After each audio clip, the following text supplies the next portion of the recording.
بسم اللہ الرحمن الرحیم۔ میرے معزز ناظرین، السلام علیکم ورحمۃ اللہ وبرکاتہ۔ آج میں آپ کی خدمت میں 7 ایسے اعمال کا ذکر کروں گا کہ جن کا اجر اور ثواب بندے کو مرنے کے بعد بھی ملتا رہتا ہے۔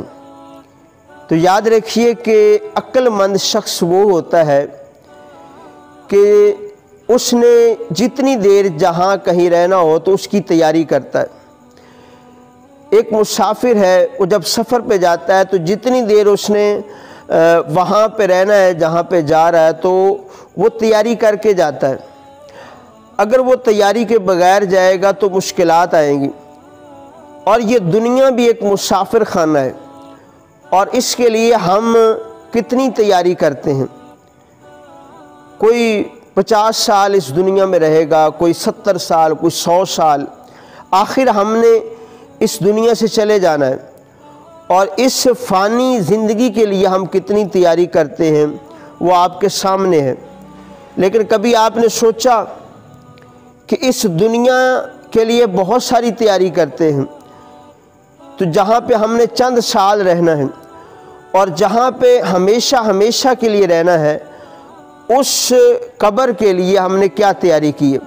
تو 7 ایسے اعمال ہیں کہ جن کا ثواب اللہ پاک بندے کو مرنے کے بعد بھی عطا فرمائے گا۔ حضرت سیدنا ابو ہریرہ رضی اللہ تعالی عنہ سے روایت ہے کہ مدینہ کے سلطان صاحب معراج حضور نبی رحمت صلی اللہ تعالی علیہ وسلم نے ارشاد فرمایا کہ مومن کے انتقال کے بعد جو اس کا عمل اور نیکیاں ہیں کہ جن کا ثواب اس کو ملتا رہے گا، وہ 7 قسم کے ہیں۔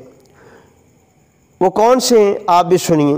نمبر 1، اس کا وہ علم جو اس نے سکھایا ہو یا پھیلایا ہو، کہ اس نے قرآن پڑھا، حدیث پڑھی، سکھایا، پھر آگے سکھایا، اس کا ثواب بندے کو قبر میں ملتا رہتا ہے۔ نمبر 2، نیک بیٹا، نیک اولاد جو چھوڑ جاتا ہے، اس کا ثواب بھی بندے کو مرنے کے بعد ملتا رہتا ہے۔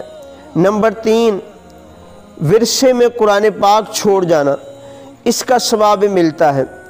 نمبر 4، ایسی مسجد جو اس نے اپنے مال سے بنائی ہو، مال خرچ کر کے اس نے مسجد بنائی ہو، تو اس کا ثواب بھی بندے کو مرنے کے بعد قبر میں ملتا رہتا ہے۔ نمبر 5، کوئی مسافر خانہ بنا دیا، اس کا ثواب بھی ملتا ہے۔ نمبر 6، کوئی ایسی نہر جاری کر دی، یعنی پانی کا انتظام کر دیا، کیونکہ پہلے کے دور میں نہریں وغیرہ ہی ہوا کرتی تھیں، تو اس وجہ سے نہر کا ذکر ہے۔ آپ پانی کا انتظام کر دیا، جیسے کنواں، آج جیسے پمپ ہے یا نلکا وغیرہ ہے، تو اس کا ثواب بھی بندے کو مرنے کے بعد ملتا رہتا ہے۔ نمبر 7، ایسا صدقہ کہ جو وہ اپنی صحت والی زندگی میں جوانی کی حالت میں کر جائے۔ ہوتا یہ ہے نا، جب بندہ جوان ہوتا ہے تو اس وقت اس کا ہاتھ تنگ ہوتا ہے اور وہ دل نہیں کرتا۔ مزہ تب ہے کہ جب جوانی کی حالت میں مال خرچ کیا جائے اللہ کی راہ میں، تو ان کا ثواب بندے کو قبر میں ملتا رہتا ہے۔ تو یاد رکھیے کہ یہاں پہ 2 باتوں کا ذکر کیا ہے۔ ایک ہے علم، کہ جب عالم کوئی فوت ہوتا ہے نا، اس کے بارے میں یہ فرمایا گیا کہ اس کے علم کو اللہ پاک ایک شکل دے دیتا ہے، اور اس کی وجہ سے وہ عالم منوس ہو جاتا ہے، اور وہ پھر اس سے کیڑوں کو ختم کر دیتا ہے قبر میں سے۔ اسی طرح نیک اولاد ہے کہ آپ اپنی اولاد کو قرآن پڑھا گئے ہیں، حدیث پڑھا گئے، تو اس کا ثواب ملتا ہے۔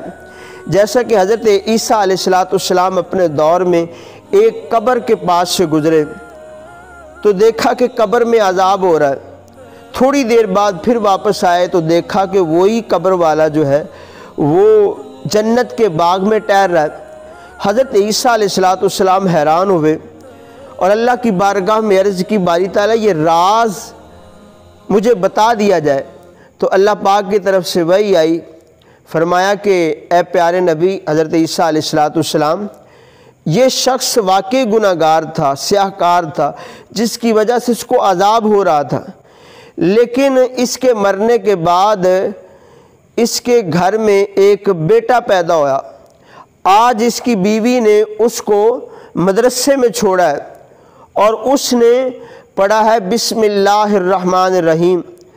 جب اس کے بچے نے زمین پر مجھے رحمان اور رحیم کہا تو مجھے حیا آئی کہ جس کا بچہ زمین پر مجھے رحمان اور رحیم کہہ رہا ہے میں اس کے باپ کو زمین کے اندر عذاب دوں۔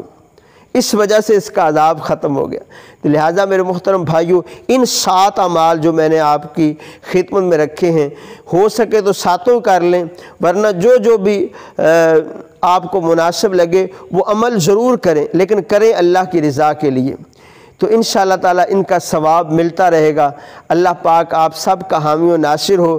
آپ ہماری حوصلہ افزائی کے لیے، ایسی پیاری پیاری معلومات جاننے کے لیے ہمارے اس چینل کو ضرور سبسکرائب فرما دیجئے گا۔ اللہ پاک آپ کو خوش رکھے۔ جزاک اللہ خیرہ۔